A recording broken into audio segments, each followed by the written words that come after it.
বিকাশ নিয়ে আপনাদের সাথে দুইটা কথা বলতে চাই। এটা আসলে বিকাশের প্রতারণা নাকি বিকাশের দুর্বলতা, সিকিউরিটি সিস্টেমের দুর্বলতা, এটা আসলে বুঝতেছি না। আমার নিজের একটা সিমে বিকাশ আমি অ্যাকাউন্ট খুলছিলাম প্রায় 2.5 বছর আগে। 2.5 বছর থেকে আমার নিজের অ্যাকাউন্টে, অর্থাৎ নিজের সিমে আমি হচ্ছে যে বিকাশ অ্যাকাউন্ট খুলছিলাম। সেই অ্যাকাউন্ট দিয়ে কিন্তু আমি গত 2.5 বছরে লেনদেন করছিলাম। কিন্তু গত পরশুদিন হঠাৎ দেখতেছি আমার অ্যাকাউন্টে ঢুকতেছে না, লগ ইন হচ্ছে না।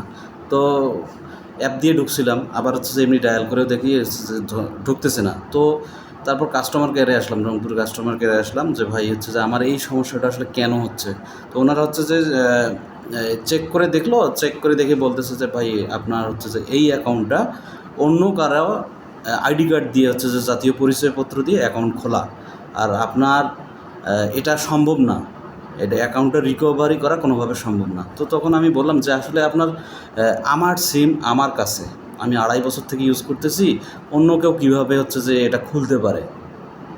তো ওনারা বলছে যে হয়তোবা আপনি অন্য এই জাতীয় পরিচয়পত্র অন্য কারো নামে, অর্থাৎ এই অ্যাকাউন্টটা হচ্ছে যে আপনি খুলছিলেন কোনো এক সময়। তো উনি নাম বলতে বলছে যে আপনি নাম বলেন, সম্ভাব্য যদি নাম হয় তাহলে আছে যে আমরা এটা ওনাকে নিয়ে আসতে হবে। তো আমি আমার ভাগী গোষ্ঠী যতগুলো ভাই ব্রাদার আছে, কাজিন টাজিন, সবার নাম এক এক করে বলছি। তো ওনারা কোনোভাবেই হচ্ছে যে ভেরিফিকেশন করতে পারলো না যে না, এই নামে না। তো এই সিম যে শুধু একটা কথা বললো, উনি নাকি আমার এলাকারই না।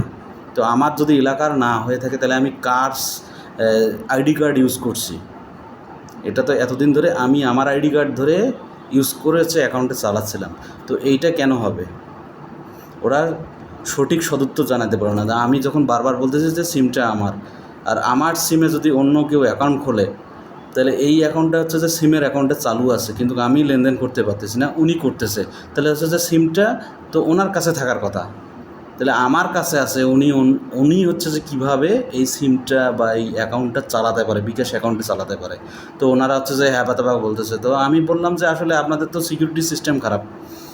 আপনি একটা আইডি কার্ড দিয়ে নাকি একটাই শুধু হচ্ছে যে অ্যাকাউন্ট খোলা যায়। তো আমার আইডি কার্ড দিয়ে এটা যদি খুলছিলাম, তো হচ্ছে আবার হচ্ছে এই অ্যাকাউন্টে অন্য যদি হচ্ছে যে কেউ আইডি কার্ড দিয়ে নতুন করে খুলে আমারটা বন্ধ করে দেয়, তো হচ্ছে যে ওই একটা নাম্বারে 2টা আইডি কার্ড কেন ইউজ হলো? আর যদি এটা সিম কোম্পানি, যদি বিগত সিম কোম্পানি যদি এটা করে থাকে, যেটা অন্য সিম নতুন করে আমার কাছে বিক্রি করছে, তো আমার কাছে যদি নতুন করে বিক্রি করে থাকে, সে যদি বিকাশ অ্যাকাউন্টটা হচ্ছে যে রিজেক্ট করতে পারে, তাহলে হচ্ছে সিমটা তো রিজেক্ট করতে পারে। তো আমার হচ্ছে যে কাস্টমার কেয়ারে আমার সিম আমার নামে রেজিস্ট্রেশন করা, আমার জাতীয় পরিচয়পত্র দিয়ে হচ্ছে এই রেজিস্ট্রেশন করা। তো আমার যদি জাতীয় পরিচয়পত্র দিয়ে রেজিস্ট্রেশন করা হয় আমার সিম, তো বিকাশটা আসলে কেন এভাবে এরকম হলো, এটা আমার প্রশ্ন। আমি বারবার বলছিলাম যে আপনাদের সিকিউরিটি সিস্টেম দুর্বল, অনেক অনেক দুর্বল।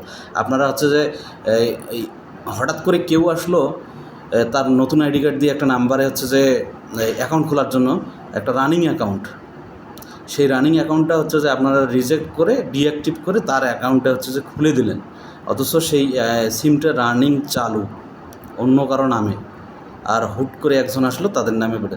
এটা অবশ্যই বিকাশের দুর্বলতা, সিকিউরিটি সিস্টেমের দুর্বলতা।